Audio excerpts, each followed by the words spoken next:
सोमवारी सकाळी मध्य रेल्वेच्या दिवा आणि मुंब्रा स्थानकादरम्यान लोकलमधून पडून प्रवाशांचा मृत्यू झाल्याची धक्कादायक घटना घडली। मृत व्यक्तींमध्ये एका जीआरपी कर्मचाऱ्याला सुद्धा आपले प्राण गमवावे लागले। विकी बाबासाहेब मुख्यदल असं या कर्मचाऱ्याचं नाव। सकाळी ड्युटीवर गेलेले विकी मुख्यदल पुन्हा घरी परतलेच नाही। विकी मूळचे बुलढाण्याच्या जुमडा या गावचे। 3 वर्षांआधीच विकीचं लग्न झालं होतं। विकी यांना 2 वर्षांचा मुलगा सुद्धा आहे। विकी यांच्या मृत्यूमुळे त्यांच्या कुटुंबावर दुःखाचा डोंगर कोसळलाय।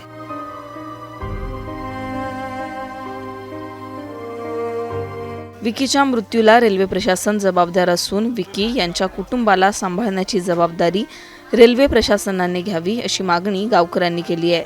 विकी मुख्यदल हा आमचा ड्युटी बजावत असताना त्याला जो काळाने घाला घातला, हा घाला त्याला संपूर्ण आयुष्याला ताडून गेला आणि त्यामुळे त्याचं उभं आयुष्य, त्याची पत्नी, त्याचा एक मुलगा, आई वडील, भाऊ हे सर्व आज पारखे झालेले आहे।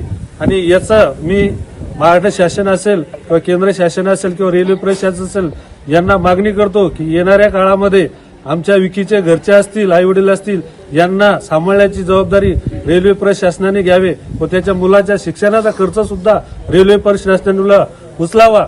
आणि येणाऱ्या काळामध्ये महाराष्ट्र शासन असेल किंवा केंद्र शासन असेल किंवा रेल्वे प्रशासन असेल या सर्वांनी भविष्य काळामध्ये रेल्वेचे असे अपघात घडू नये याची सुद्धा आमच्या भिवगाव जुमडा ग्रामपंचायतच्या वासियातर्फे आग्रहाची विनंती करतो आणि चेतावणी सुद्धा देतो की यापुढे असे रेल्वेचे अपघात आम्ही कदापि खपून घेणार नाही। आज आमचा मुलगा गेला, उद्या दुसऱ्याचा जाईल, याची खंत प्रशासनाने आवर्जून घ्यावी।